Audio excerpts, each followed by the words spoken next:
اعوذ باللہ من الشیطان الرجیم بسم اللہ الرحمن الرحیم۔ حاضرین جمعہ، خطبہ مسنونہ کے بعد قرآن کریم کی دو آیت مبارکہ اور نبی کریم صلی اللہ علیہ وسلم کی ایک دعا آپ کے سامنے پیش کی گئی ہے۔ انہی دونوں کی روشنی میں آج کے خطبے میں چند باتیں عرض کرنے کی کوشش کی جائیں گی۔ آج کے خطبے کا موضوع ہے ہدایت کیسے ملتی ہے۔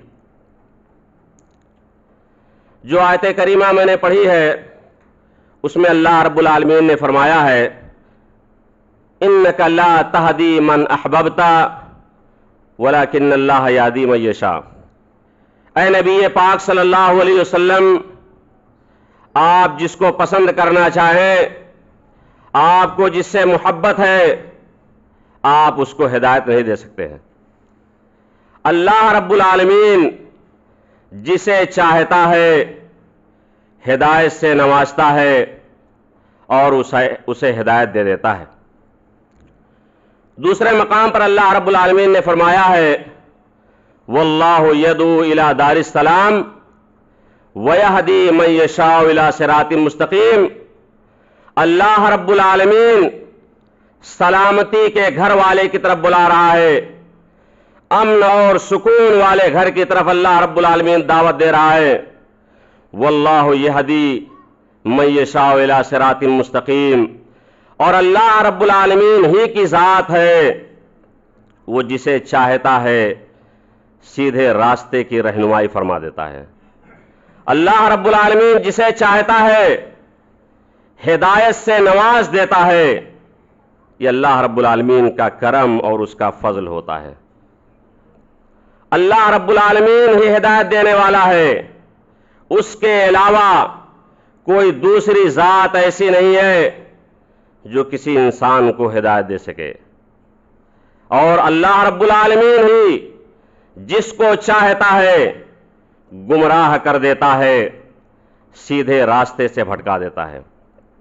لیکن ہم انسانوں کے اوپر اللہ رب العالمین نے یہ ضروری قرار دیا ہے کہ ہم ہدایت اختیار کریں اور ہدایت کے اسباب کو اپنائیں، کیونکہ اللہ رب العالمین نے ہمیں عقل و شعور جیسی نعمت سے نوازا ہے، اور خیر و شر کی تمیز اللہ رب العالمین نے ہمارے اندر رکھی ہے۔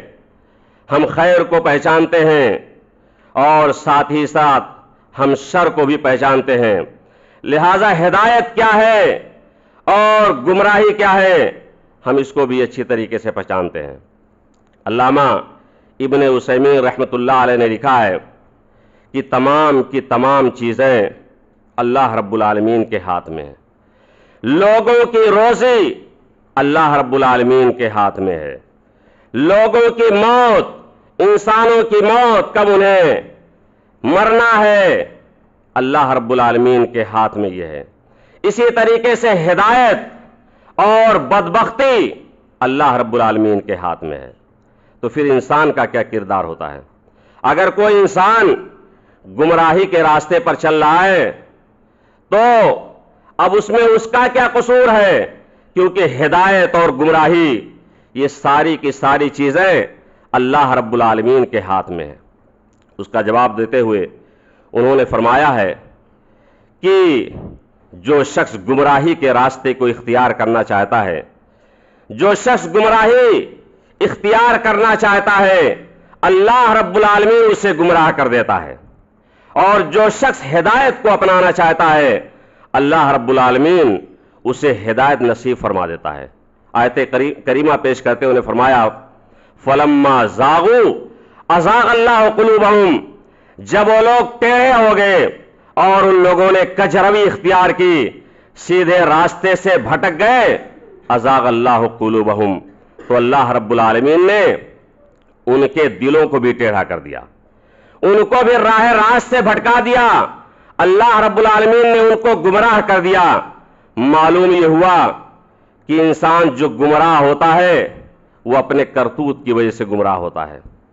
لہذا تقدیر کو قصوروار ٹھہرا کر کے کہ اللہ رب العالمین نے ہماری تقدیر میں جو گمراہی لکھ دیا ہے تو ہم راہ راست پر کیسے آ سکتے ہیں، ایسا کہنا انسان کے لیے مناسب نہیں ہے، کیونکہ انسان کو تقدیر کا علم نہیں ہے کہ اللہ رب العالمین نے اس کے حق میں ہدایت لکھا ہے یا اللہ رب العالمین نے اس کے حق میں ضلالت اور گمراہی لکھا ہے۔ کسی انسان کو اس کا علم نہیں ہوتا ہے، جب تقدیر والا عمل رونما ہو جاتا ہے تب انسان کو اس کا علم ہوتا ہے۔ لہذا انسان اپنے آپ کو مجبور نہ کہے، جبریہ فرقے میں اپنے آپ کو شمار نہ کرے کہ میں جبری ہوں، اللہ رب العالمین نے ہمارے حصے میں ہدایت نہیں لکھا ہے، اس لیے میں ہدایت پر کیسے آ سکتا ہوں۔ انہوں نے مثال دیتے ہوئے فرمایا کہ ہدایت کا معاملہ رزق کے معاملے سے کچھ زیادہ پیچیدہ نہیں ہے۔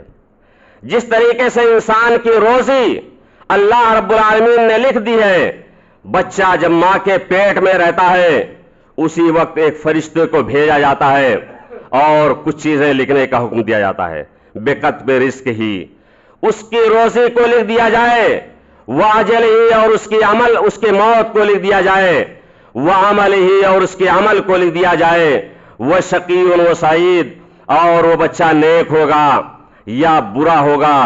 اللہ رب العالمین فرشتوں کو ان چیزوں کے لکھنے کا حکم دیتا ہے، روزی بھی لکھی جاتی ہے۔ لیکن ہم اور آپ مشاہدہ کرتے ہیں، دیکھتے ہیں کہ اس دنیا کے اندر انسان رزق کے حصول کے لیے کتنی محنت کرتا ہے، کتنی کوششیں کرتا ہے، رات دن ایک کرتا ہے اور ایک شہر سے دوسرے شہر جاتا ہے، مختلف ممالک کا وہ سفر کرتا ہے، کس لیے؟ روزی کے حصول کے لیے۔ وہ آخر اس جگہ پر کیوں اپنے گھر میں نہیں بیٹھا رہتا کہ اگر اللہ رب العالمین نے ہمارے حصے میں روزی لکھی ہوگی تو وہ مل کر کے رہے گی۔ جس طریقے سے ہدایت کا معاملہ ہے کہ اگر اللہ رب العالمین نے ہمارے حصے میں ہدایت لکھی ہوگی تو ہدایت مل کر کے رہے گی، وہاں پر اس کا رویہ کیوں بدل جایا کرتا ہے؟ روزی کے حصول کے لیے انسان بڑی کوشش کرتا ہے، بڑی محنت کرتا ہے، لہٰذا ہدایت کے لیے بھی انسان کو اتنی ہی کوشش کرنا چاہیے۔ ایک انسان محافظاتی تدابیر اختیار کرتا ہے، انسان بیمار نہ ہو اور اسی طریقے سے کسی بڑی بیماری میں مبتلا نہ ہو، اس کے لیے مختلف تدابیر اختیار کرتا ہے، اور اگر اس کو بیماری کا علم ہو جاتا ہے تو اس کے لیے مختلف ڈاکٹروں کا چکر لگاتا ہے۔ وہ ایسا کیوں نہیں کہتا کہ اگر اللہ رب العالمین نے ہماری تقدیر میں لکھا ہوگا تو ہم شفا یاب ہو جائیں گے، بلکہ وہاں وہ مختلف ڈاکٹروں کا چکر لگاتا ہے، محنت کرتا ہے، کوشش کرتا ہے۔ لہذا ہدایت کا بھی معاملہ یہی ہے کہ ہم ہدایت کے حصول کے لیے اس کے اسباب کو اختیار کریں، اس کے اسباب کو اپنائیں، تب جا کر کے ہمیں ہدایت ملے گی۔ آئیے دیکھتے ہیں کہ وہ کون سے اسباب ہیں جن کو اگر ہم اختیار کریں تو ہمیں ہدایت ملے گی۔ سب سے پہلی چیز قرآن کریم ہے۔ قرآن کریم کو ہم اپنائیں، اس کی تعلیمات پر عمل پیرا ہوں اور اس کے اوپر ایمان لے آئیں تو ہمیں ہدایت ملے گی۔ اللہ رب العالمین نے قرآن مقدس کے اندر فرمایا، ان ھذا القرآن یہدی للتی ہی اقوم، بے شک یہ قرآن کریم ایسی کتاب ہے جو قوموں کی ہدایت کا ضامن ہے، اور اس کتاب کے ذریعے سے انسانیت کو ہدایت ملتی ہے۔ تو یہ قرآن لوگوں کی ہدایت کا ضامن ہے، اس سے لوگوں کو ہدایت ملے گی۔ اسی طریقے سے جنوں کی ایک جماعت اللہ کے رسول صلی اللہ علیہ وسلم کی خدمت میں تشریف لاتی ہے، وہ قرآن کو سنتی ہے اور اس کے بعد اپنے قوم کے پاس جا کر کے بتاتی ہے۔ اللہ رب العالمین نے قرآن کریم کے اندر اس کا نقشہ کھینچا ہے، وَإِذْ صَرَفْنَا إِلَيْكَ نَفْرًا مِنَ الْجِنِّ يَسْتَمِعُونَ الْقُرْآنَ فَلَمَّا حَضَرُوهُ قَالُوا أَنصِتُوا فَلَمَّا قُضِيَ وَلَّوْا إِلَىٰ قَوْمِهِمْ مُنذِرِينَ قَالُوا يَا قَوْمَنَا إِنَّا سَمِعْنَا كِتَابًا أُنزِلَ مِن بَعْدِ مُوسَىٰ مُصَدِّقًا لِمَا بَيْنَ يَدَيْهِ وَيَهْدِي إِلَى الْحَقِّ وَيَهْدِي إِلَىٰ صِرَاطٍ مُسْتَقِيمٍ۔ یہ آیت کریمہ اللہ رب العالمین نے قرآن کریم کے اندر ذکر کیا ہے کہ ہم نے آپ صلی اللہ علیہ وسلم کے پاس جنوں کی ایک جماعت کو بھیجا، کس لیے؟ تاکہ وہ لوگ قرآن کریم کو سنیں۔ وہ لوگ گئے اور ان لوگوں نے قرآن کریم کو سنا اور اس کے بعد اپنی قوم والوں کے پاس وہ ڈرانے والا بن کر کے تشریف لائے اور انہوں نے کہا کہ اے میری قوم کے لوگوں، ہم نے ایک ایسی کتاب سنی ہے جو موسیٰ علیہ السلام کے بعد نازل کی گئی ہے، یہدی الی الحق، یہ کتاب ایسی ہے جو حق کی رہنمائی کرتی ہے، حق کی طرف لے جاتی ہے، ہدایت دیتی ہے، وَيَهْدِي إِلَىٰ صِرَاطٍ مُسْتَقِيمٍ، اور ایک انسان کو صراط مستقیم کی طرف گامزن کرنے والی یہ کتاب ہے۔ یہ جنوں کی جماعت نے فرمایا۔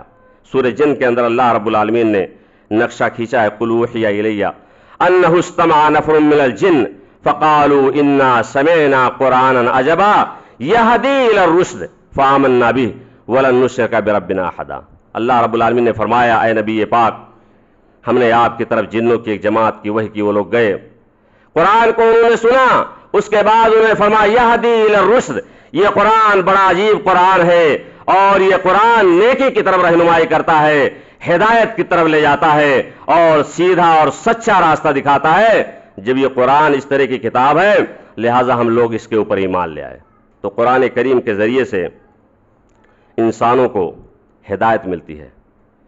اسی طریقے سے دوسری چیز، اللہ رب العالمین کی ذات پر ایمان لانے کی وجہ سے، اللہ رب العالمین کے وجود کو تسلیم کرنے کی وجہ سے انسان کو ہدایت ملے گی۔ جو لوگ اللہ رب العالمین کے وجود کو نہیں مانتے، کمیونسٹ لوگ، دہریہ لوگ، وہ لوگ ہدایت نہیں پا سکتے ہیں۔ اللہ رب العالمین کے وجود کو ماننا ہوگا، اس کے اوپر ایمان لانا ہوگا، تب ایک انسان کو ہدایت ملے گی، ورنہ ہدایت نہیں ملے گی۔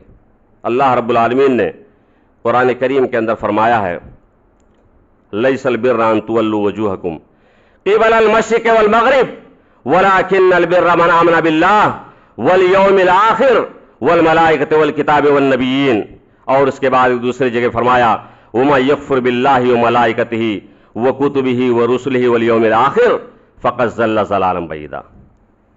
نیکی یہ نہیں ہے کہ تم اپنے چہروں کو مشرق اور مغرب کی طرف پھیر لو، لیکن نیکی یہ ہے کہ جو شخص اللہ رب العالمین پر ایمان لائے، اللہ کے فرشتوں پر ایمان لائے، اس کی کتابوں پر ایمان لائے، اس کے رسولوں پر ایمان لائے، اور یوم آخرت پر ایمان لائے، اور اسی طریقے سے ان کل شیء خلقناہ بقدر، تقدیر کے خیر و شر پر ایمان لائے، تو یہ نیکی ہے۔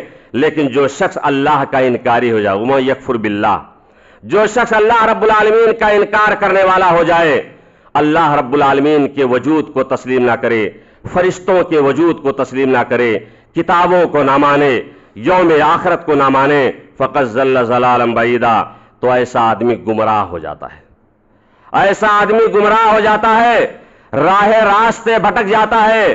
معلوم یہ ہوا کہ اللہ کا انکار کرنے والا شخص وہ ہدایت نہیں پا سکتا ہے، سیدھے راستے سے وہ بھٹک جائے گا۔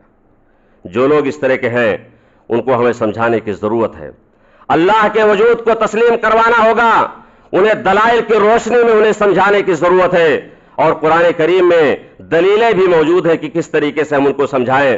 اللہ رب العالمین نے فرمایا ہے ام خلقوا من غیر شیء ام هم الخالقون ام خلقوا السماوات والارض بل لا یوقنون۔ ان کو سمجھایا جائے گا کہ اللہ کے وجود کو کس طریقے سے تمہیں ماننا پڑے گا۔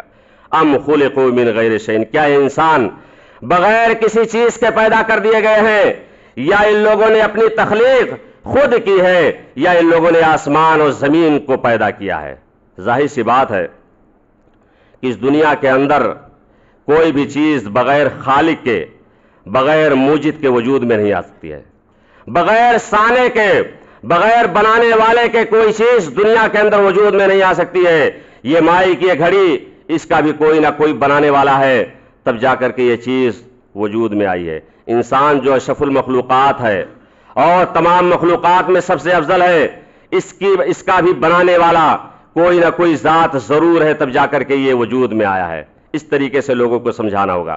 دوسری چیز، یا ان لوگوں نے اپنے آپ کو پیدا کر لیا ہے جب ہمارا کوئی وجود نہیں تھا، ہم معدوم تھے، ہمارا کوئی عطا پتہ نہیں تھا، نطفے کی شکل میں تھے، اللہ رب العالمین نے ہمیں احسن تقویم میں پیدا فرمایا، تب ہمارا وجود ہوا۔ جس انسان کا کوئی عطا پتہ نہ ہو، جس کا کوئی وجود نہ ہو، وہ اپنے آپ کو کیسے پیدا کر سکتا ہے؟ اس کے اندر تخلیق کی صفت یا اسی طریقے سے اپنے آپ کو پیدا کرنے کی صفت کیسے ہو سکتی ہے؟ لہٰذا وہ کوئی نہ کوئی ذات ایسی ہے جو انسانوں کی تخلیق فرما رہی ہے اور وہ ذات اللہ رب العالمین کی ہے، لہٰذا اللہ رب العالمین کے اوپر ایمان لانے سے انسان ہدایت فرمائے گا، ہدایت پائے گا۔ دوسری چیز، اللہ رب العالمین کے اسماء و صفات پر انسان ایمان لائے تو اس کی وجہ سے ہدایت پائے گا، کیونکہ ایک مسلمان کو یا اسی طریقے سے ایک شخص کو اگر یہ معلوم ہو جائے کہ اللہ رب العالمین کی ذات علیم ہے، اللہ رب العالمین کی ذات بصیر ہے، اللہ رب العالمین کی ذات سمیع ہے، اللہ رب العالمین کی ذات قدیر ہے، سننے والی ہے، جاننے والی ہے، قدرت رکھنے والی ہے، یہ تمام چیزوں کا علم اگر کسی انسان کو ہو جائے گا تو گمراہی سے یا اسی طریقے سے برے اعمال سے اپنے آپ کو بچانے کی کوشش کرے گا۔ ایک انسان اگر چوری کرنا چاہے، چوری کا ارادہ کرے، اس کے دل میں یہ خیال پیدا ہوگا کہ کوئی اگرچہ نہ دیکھ رہا ہو لیکن اللہ رب العالمین کی ذات جو علیم ہے، جو ہر چیز کو جاننے والی ہے، وہ ضرور دیکھ رہی ہے، لہٰذا اس چوری والے عمل سے اور اس ضلالت اور گمراہی والے عمل سے اور بدعملی سے انسان اپنے آپ کو بچا لے گا۔ تو اللہ رب العالمین کے اسماء اور صفات پر انسان کو ایمان لانا ہے، اور اسی لیے اللہ رب العالمین نے قرآن کے اندر فرمایا وَلِلَّهِ الْأَسْمَاءُ الْحُسْنَى فَادْعُوهُ بِهَا وَذَرُوا الَّذِينَ يُلْحِدُونَ فِي أَسْمَائِهِ سَيُجْزَوْنَ مَا كَانُوا يَعْمَلُونَ۔ اللہ رب العالمین کے اچھے اچھے نام ہیں، اللہ رب العالمین کے پیارے پیارے نام ہیں، لہٰذا انہیں ناموں کے ذریعے سے اللہ رب العالمین کو پکارا کرو، اور جو لوگ اللہ رب العالمین کے اسماء اور صفات کو نہیں مانتے ہیں، اس کے اندر بے دینی اختیار کرتے ہیں، وہ لوگ کیا ہوتے ہیں؟ سَيُجْزَوْنَ مَا كَانُوا يَعْمَلُونَ، بروز قیامت ان کو ان کے عمل کا بدلہ دیا جائے گا، ان کے اس برے عمل کا انہیں بدلہ دیا جائے گا، کیونکہ انسان گمراہی میں رہے گا، اور جب گمراہ ہوگا تو گمراہی کا بدلہ اللہ رب العالمین اسے بروز قیامت اس کو دے گا۔ لہذا اللہ رب العالمین کے اسماء اور صفات پر انسان کو ایمان لانا ہے۔ اسی طریقے سے ایک انسان کی ہدایت کے لیے ضروری ہے کہ وہ یوم آخرت پر ایمان لائے، کیونکہ اگر آخرت کے اوپر ایمان نہیں ہوگا تو انسان ہدایت نہیں پا سکتا۔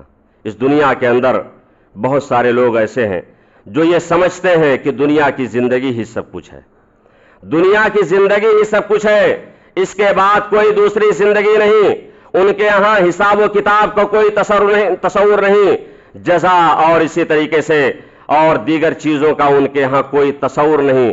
جب یہ تصور نہیں ہے تو دنیا کے اندر جو چاہتے ہیں سو کرنے کی کوشش کرتے ہیں، کیونکہ انہیں آخرت کا کوئی تصور نہیں ہے۔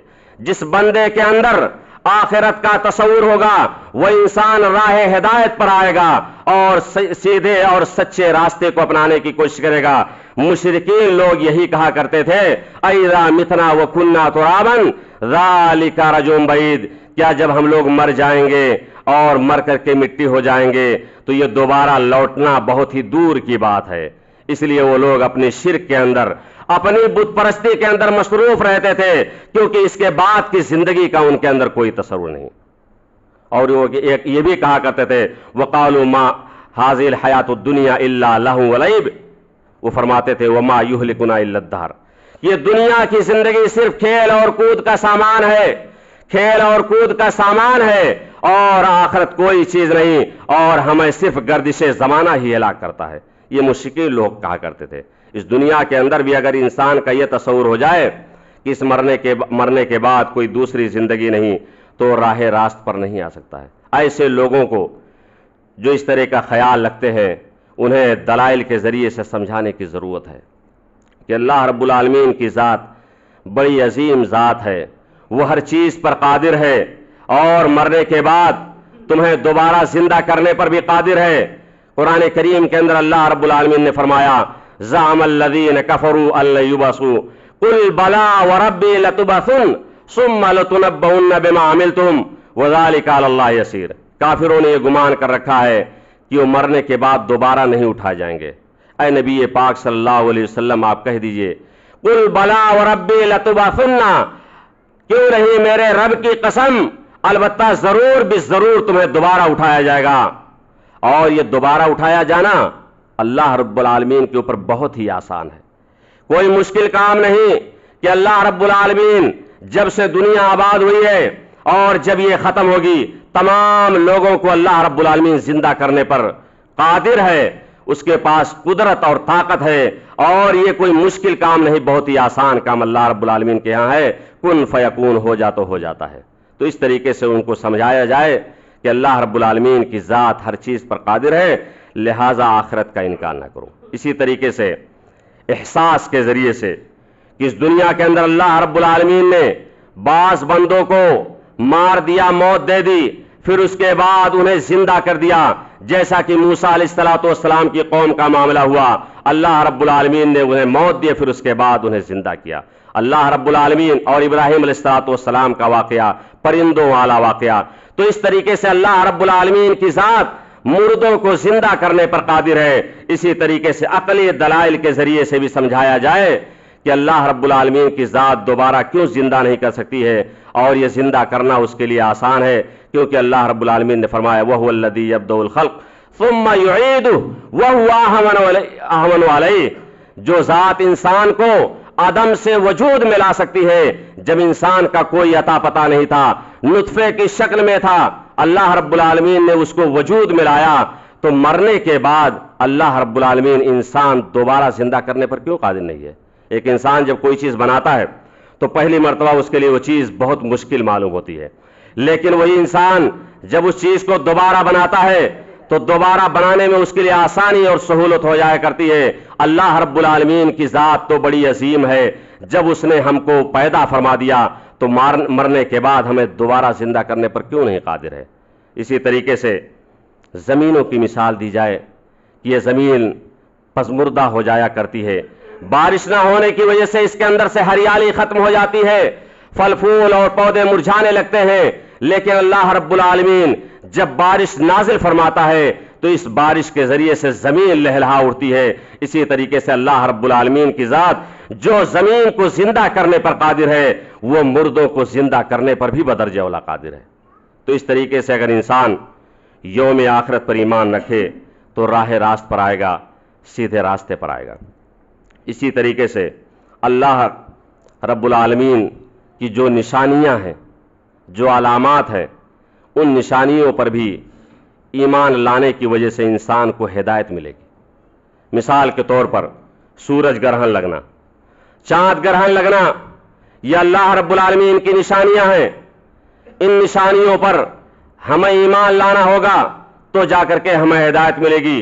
وہ لوگ جو سورج کی اور چاند کی پرستش کرتے ہیں، ان کی پوجا کرتے ہیں اور ان کو معبود مانتے ہیں، انہیں یہ سمجھنے کی ضرورت ہے کہ یہ سورج اور چاند بے نور ہو جایا کرتے ہیں، اور جو چیز بے نور ہو جایا کرے اور اندھیرے میں چھپ جایا کرے وہ خدا نہیں ہو سکتی، وہ معبود نہیں ہوا کر سکتی ہے۔ لہذا جو لوگ سورج اور چاند کی پرستش کرتے ہیں ان کو سمجھنا چاہیے کہ ان کی بھی تخلیق کرنے والی کوئی ذات ہے جو اللہ رب العالمین کی ذات ہے۔ لہذا اگر انسان ان نشانیوں پر غور کرے تو اللہ رب العالمین کو ماننے کے لیے تیار ہو جائے گا اور وہ سیدھے راستے پر آ جائے گا۔ اللہ کے رسول صلی اللہ علیہ وسلم نے فرمایا ان الشمس والقمر آیتان من آیات اللہ، سورج اور چاند یہ اللہ رب العالمین کی نشانیوں میں سے دو نشانی ہیں، اور لا ينکسفان لموت احد ولا لحیاتہ، یہ سورج اور چاند کسی کی موت اور زندگی کی وجہ سے بے نور نہیں ہوا کرتے ہیں، بلکہ اللہ رب العالمین جب چاہتا ہے تو ان کی روشنی کو چھین لیتا ہے اور انہیں بے نور بنا دیا کرتا ہے۔ لہذا جب یہ مرحلہ پیش آئے تو تم لوگ اللہ رب العالمین سے دعائیں کرو، نمازیں پڑھو، حتی تنجلی و تنکشفا، یہاں تک کہ یہ سورج گرہن اور چاند گرہن ختم ہو جائے۔ تو اللہ کی نشانیوں پر بڑی بڑی نشانیاں ہیں، پہاڑ ہے اور اسی طریقے سے اور دیگر چیزیں، ان نشانیوں پر اگر انسان غور کرے، فکر کرے، سوچے اور سمجھے تو انسان ہدایت پر آ جائے گا، سیدھے راستے کو اختیار کر لے گا۔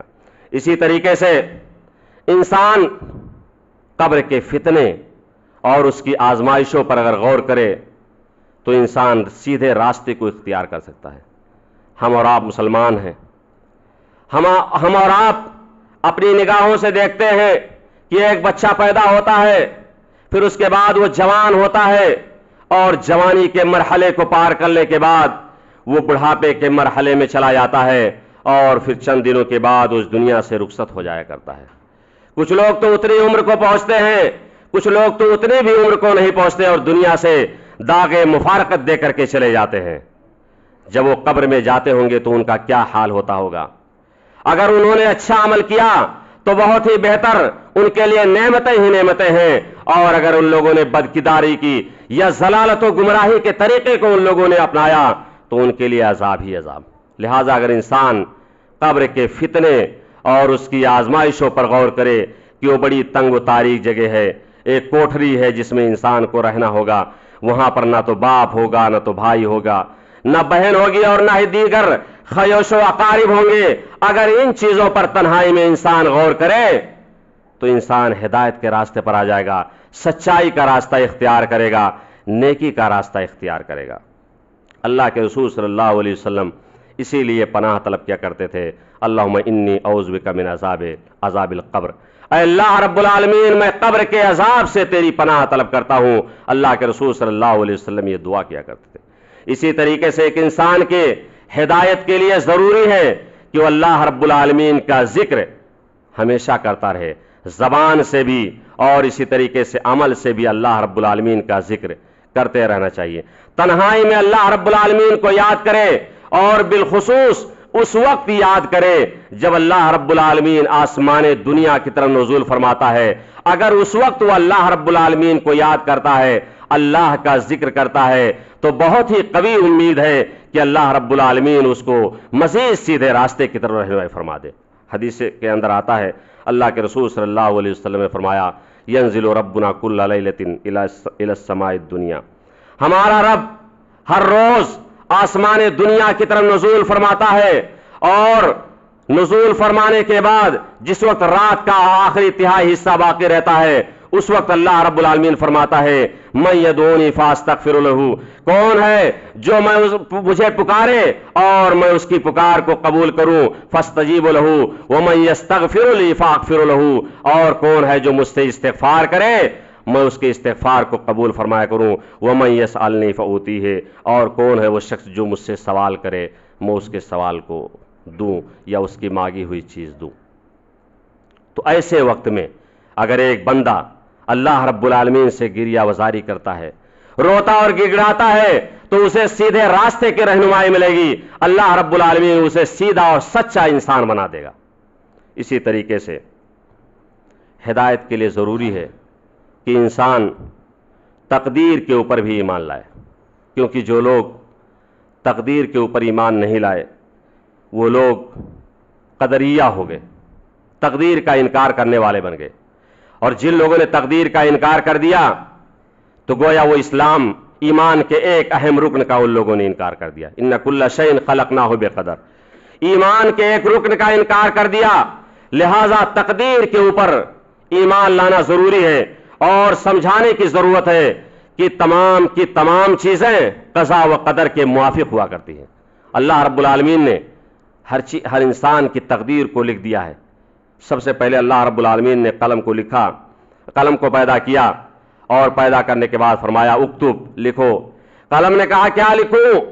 کہا کہ لکھو اکتب الی ما ہوا کائن الی یوم الساعہ، اے قلم تم لکھ دو جو قیامت تک رونما ہونے والی چیزیں ہیں، برپا ہونے والی چیزیں ہیں، وقوع پذیر ہونے والی چیزیں ہیں، ان تمام چیزوں کو لکھ دو۔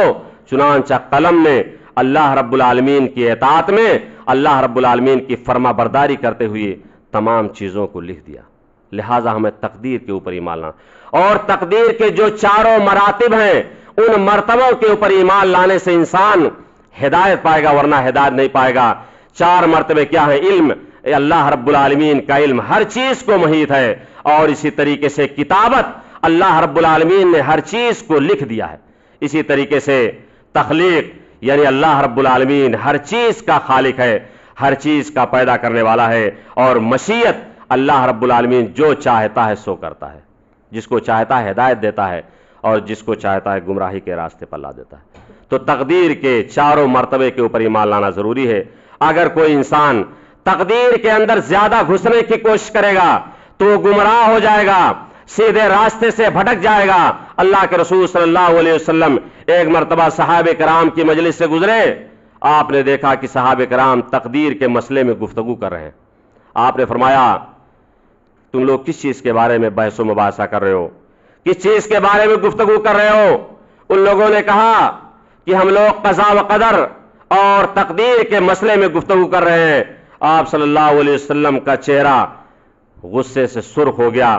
راوی حدیث فرماتے ہیں فکانما تخفی فی وجہی حب الرمان، ایسا لگ رہا تھا کہ آپ کے چہرے پر انار کا دانہ پھوڑ دیا گیا ہو، نچوڑ دیا گیا ہو، یعنی آپ کا چہرہ غصے کی وجہ سے پورا کا پورا لال ہو گیا. آپ نے فرمایا عزمت علیکم اللہ تتنازعوا فی القدر، میں قسم کھاتا ہوں کہ تم لوگ تقدیر کے مسئلے میں گفتگو اور بیجا بحث و مباحثہ نہ کرو.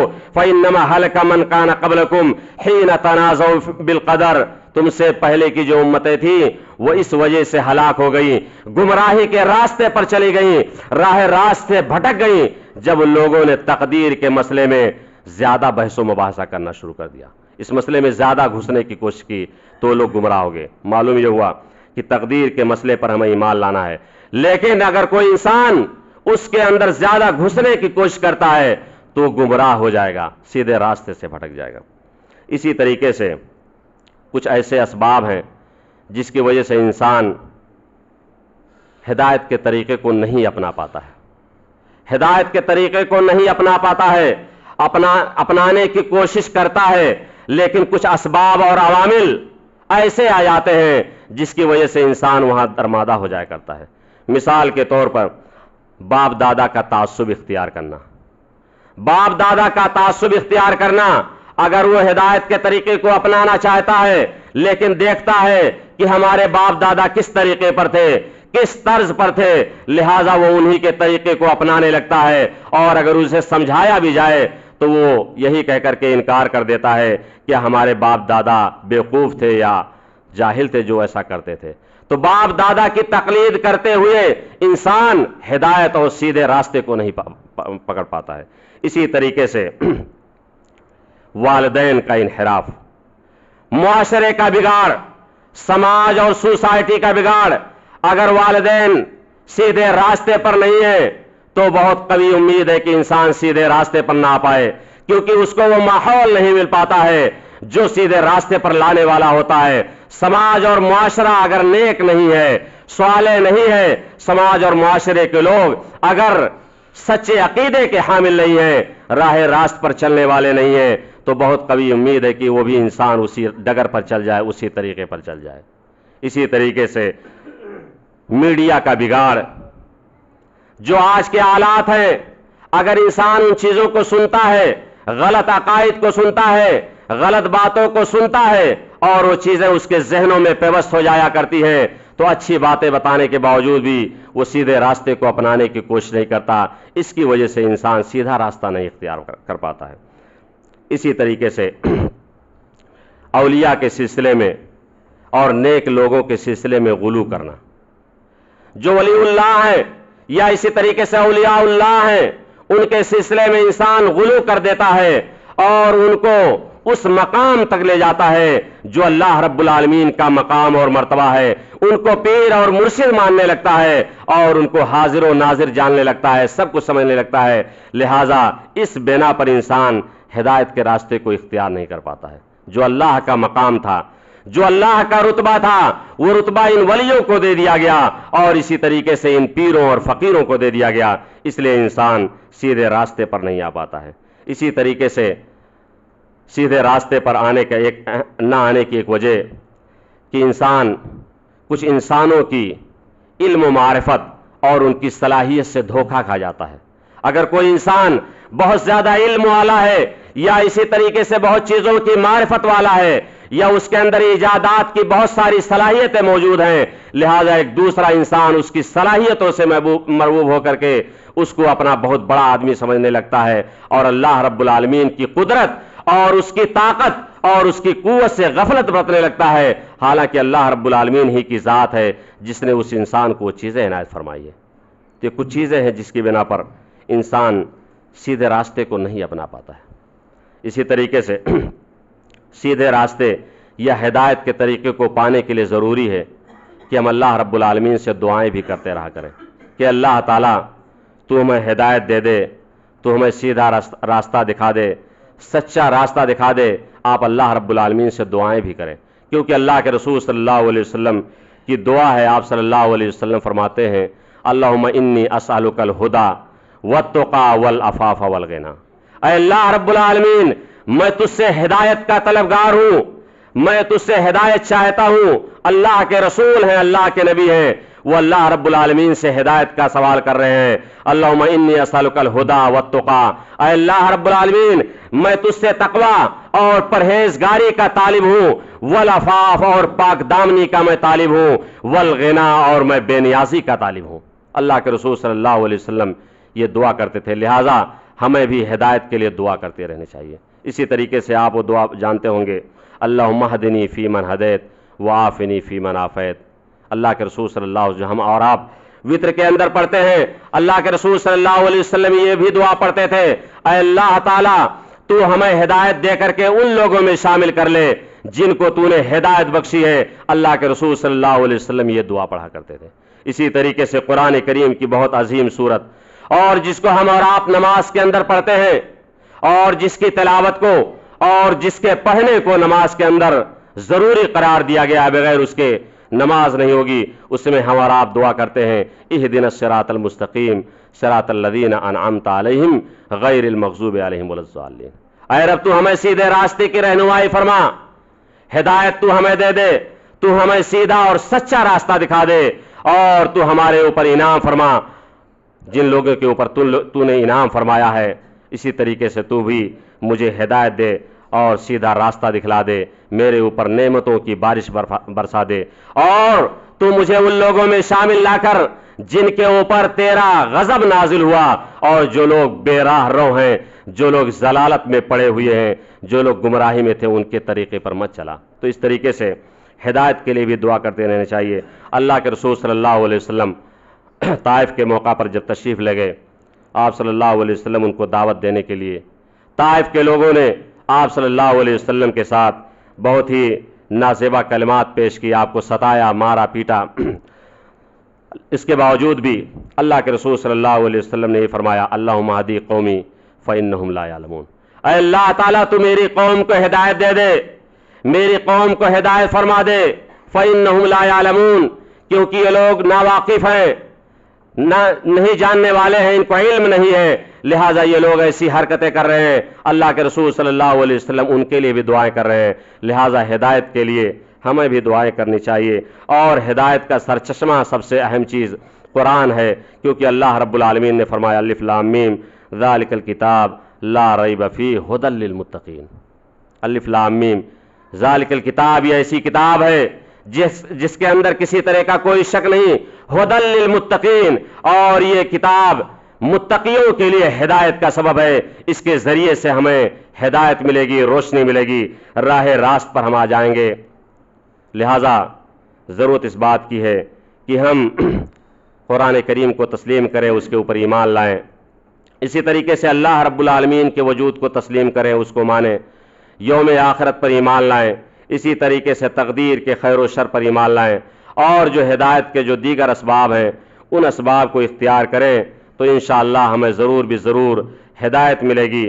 اور اللہ رب العالمین ہماری انہی ہدایت کے بدلے میں اللہ رب العالمین جنت کے اندر داخل کرے گا. انہی چند باتوں کے ساتھ میں اپنی بات کو ختم کرتا ہوں. آخر میں دعا کی بار الہ تو ہم تمام مسلمانوں کو ہدایت نصیب فرما. بار الہ جو لوگ اس دنیا کے اندر بیمار ہیں تو ان کی بیماری کو جلد از جلد ختم کر دے, انہیں شفائے کاملہ و عاجلہ عطا فرما. بار الہ جو لوگ مجبور ہیں, پریشان ہیں, قرض کے بار میں مبتلا ہیں, تو ان کی قرض کی ادائیگی کے سامان عطا فرما دے. بار الہ جو لوگ اس دنیا سے رخصت ہو چکے ہیں اور اپنی قبروں میں مدفون ہیں, اللہ رب العالمین تو ان کی قبر کو نور سے بھر دے, انہیں کروٹ کروٹ جنت نصیب فرما, اور انہیں ہر پل سکون و اطمینان نصیب فرما. وآخر دعوانا ان الحمد للہ رب العالمین.